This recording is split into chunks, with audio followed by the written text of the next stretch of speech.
我身后这个城市叫 Troy， 特洛伊，以前很有名，因为它后面是哈德逊河，就是像一个码头式的城市。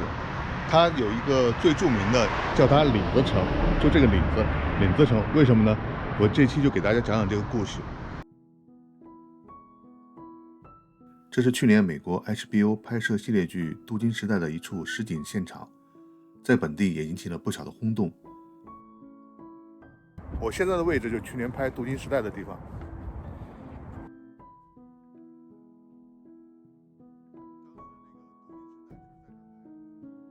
就是这儿。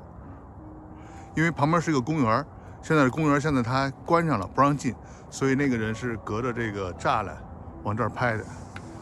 这就是那些演员来回走的地方。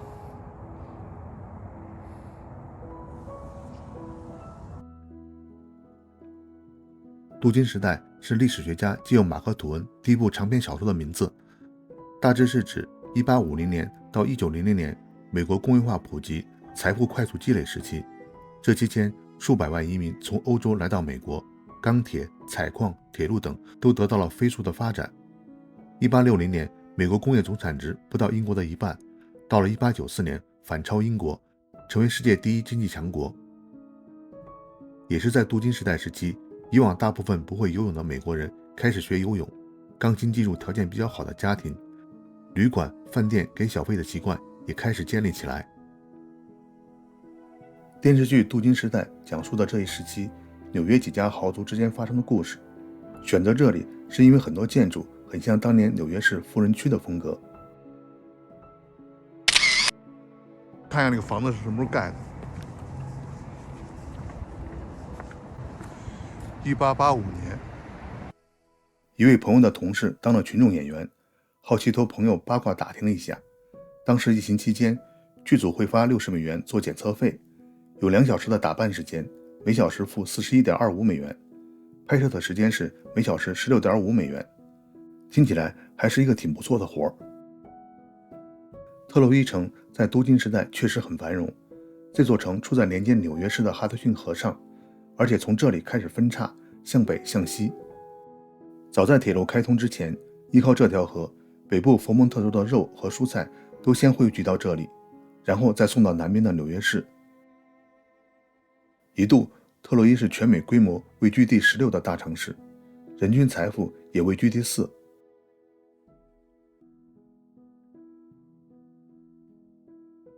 后来，这里建起了铸铁厂，生产炉子和大钟，但更为出名的是生产假衣领。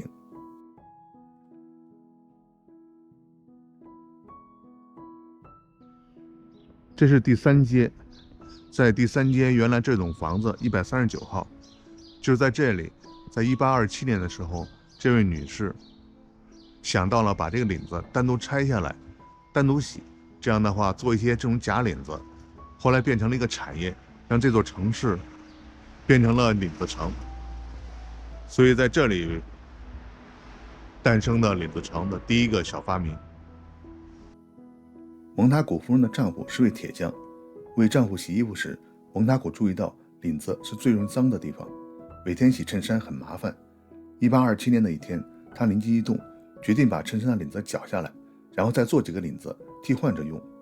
开始是简单缝上，后来改为扣子，更方便。这个小发明很快在城里传开。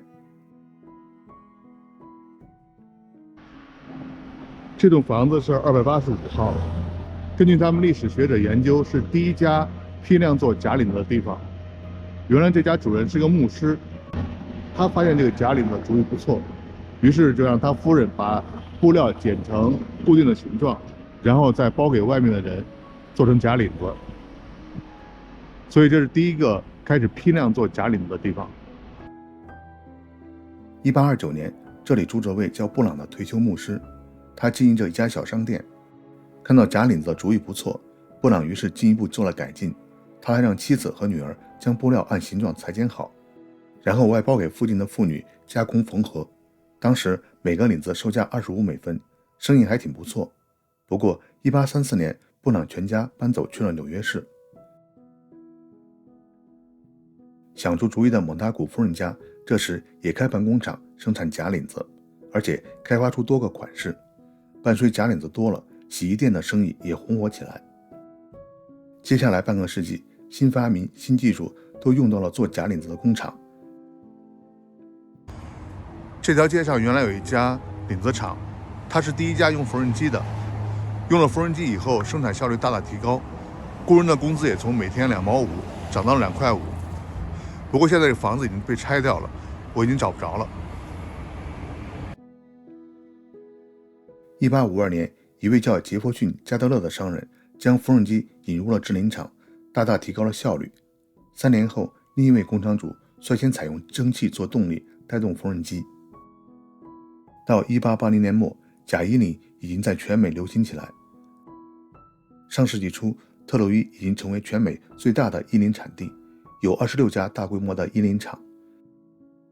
纽约论坛报1908年9月6日的一篇报道说，当年特洛伊城有79000居民，其中工人有28000人，这些人中 68% 是在衬衫和衣领行业，而且大部分是妇女。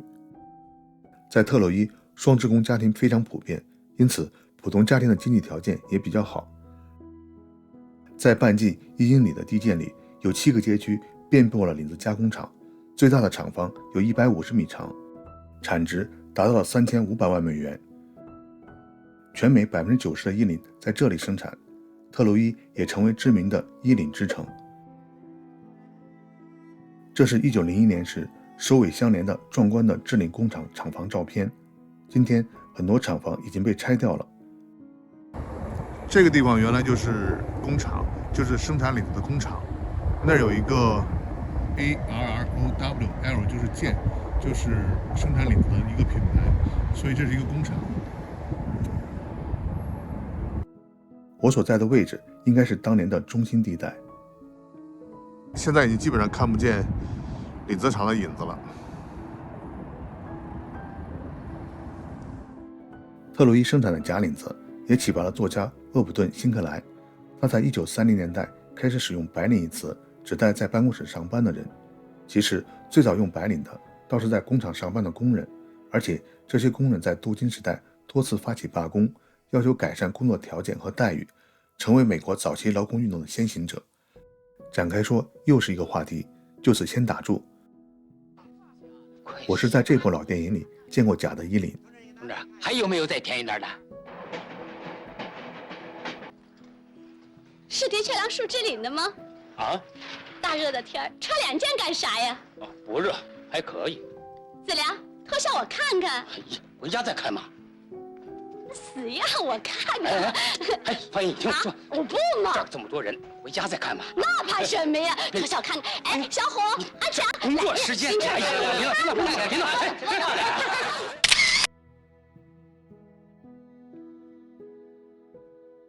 花无百日红，棉布代替亚麻布的衬衫，一战后逐渐普及，棉布相对亚麻布容易洗，穿衣的花费也不再是重要支出，都可以多买几件衬衫。另外，欧洲和美国南方的领子工厂更有竞争力。特洛伊的制领业开始走下坡路，1962年只剩下6家工厂。同一时期，洗衣机已经开始在美国普通家庭普及，到1970年代，假衣领基本已经不再有需求。特洛伊的另一支柱产业铸铁炉子和大钟也失去了市场，整个城市陷入衰退。特洛伊人口从1910年高峰时的76000人，逐年减少到2000年的低谷49000人。最近20年略有回升，2020年的统计是51000人。走在市中心，这些虽然老旧但依然气派的大楼，这家古董店橱窗里精致的旧家具，还有这停摆的闹钟，都在讲述特洛伊过去繁华的镀金岁月。